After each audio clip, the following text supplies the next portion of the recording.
জায়গায় স্বৈরাচারের দোষর ঢুকাই রেখে আমাদেরকে সান্ত্বনা দেওয়া হয়। এই কথাগুলো তো বলতে গেলে আমরা বলতে পারি না, আমাদের নাকি বিদেশ থেকে তারা বার্তা দেয়। যে বাহিনী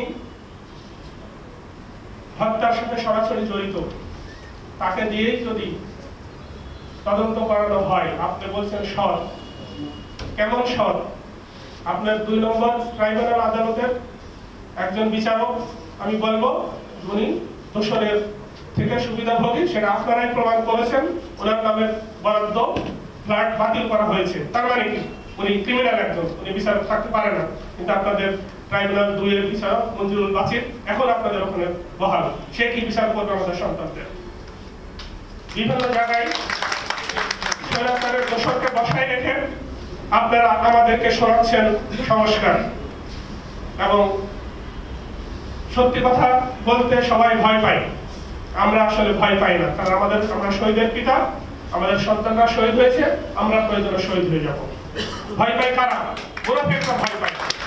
যেমন পবিত্র কোরআনে বলা আছে যে ইহুদিদের প্রতি এইরকম আহ্বান আছে, তোমরা যদি তোমাদের এইটাকে সত্য মনে করো তাহলে তোমরা মৃত্যু কামনা করো।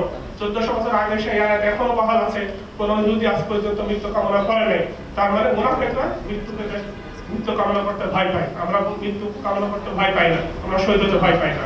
ল মিনিস্ট্রিতে এখনো যে পিএস হিসাবে আছে মাননীয় লর্ড ফেজার সাহেবের, উনি খায়রুল হকের পিএস ছিল, কেন তাকে ছাড়া কি আপনি একটা পিএস ঠিক করতে পারেন নাই?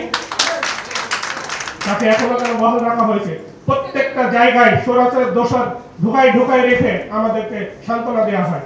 এই কথাগুলো তো বলতে গেলে আমরা বলতে পারি না, আমাদের নাকি বিদেশ থেকে তারা বার্তা দেয়।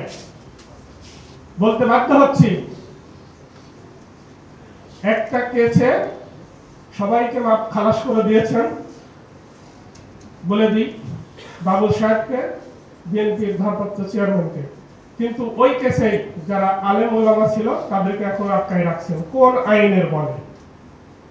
বিডিআরের একটা কেসে তাদেরকে খালাস করে দেওয়া হয়েছে, তাদের শাস্তি হয়েছে, কিন্তু তাদেরকে আবার অস্ত্র আইন দেখায় আবার তাদেরকে আটকানো হয়েছে, আর 16 বছর তারা এখনো জেলে আছে। কোন আইনের বলে? এখনো যদি আমরা এই আইনই দেখতে হয় তাহলে আপনারা কি করবেন? আপনারা একটা বছর চলে গেল, যদি আইন ওই ব্রিটিশ আইনই মানতে হয়, যদি স্বৈরাচারের সেই সংবিধানই মানতে হয়, তাহলে আমাদের সন্তানরা তো সংবিধান মেনে আন্দোলন করবে। আর আপনাদেরকে কে বাধ্য করছে যাতে সংবিধান মানতে হবে? ইন্টারন্যাশনাল অপরাধ ট্রাইব্যুনাল আদালতের নাম হওয়া উচিত ছিল আন্তর্জাতিক বিশেষ দ্রুত আইন আদালত। কারণ আপনারা যে সিস্টেমের কথা ভিতর দিয়ে যাচ্ছেন, আপনারা বলছেন পরবর্তী সরকার এসে আমাদের এই বিচার করে যাবে, ইম্পসিবল। আপনারা কোনো ভোটের মাধ্যমে এই ক্ষমতায় আসেন নাই, পরবর্তী যারাই আসবে তারা ভোটের বিনিময়ে ক্ষমতায় আসবে। তারা চোরের ভোট চায়, তারা ঘুষখোরের ভোট চায়, তারা চাঁদাবাজের ভোট চায়, তারা আওয়ামী লীগ দোসরের ভোটও তারা চায়।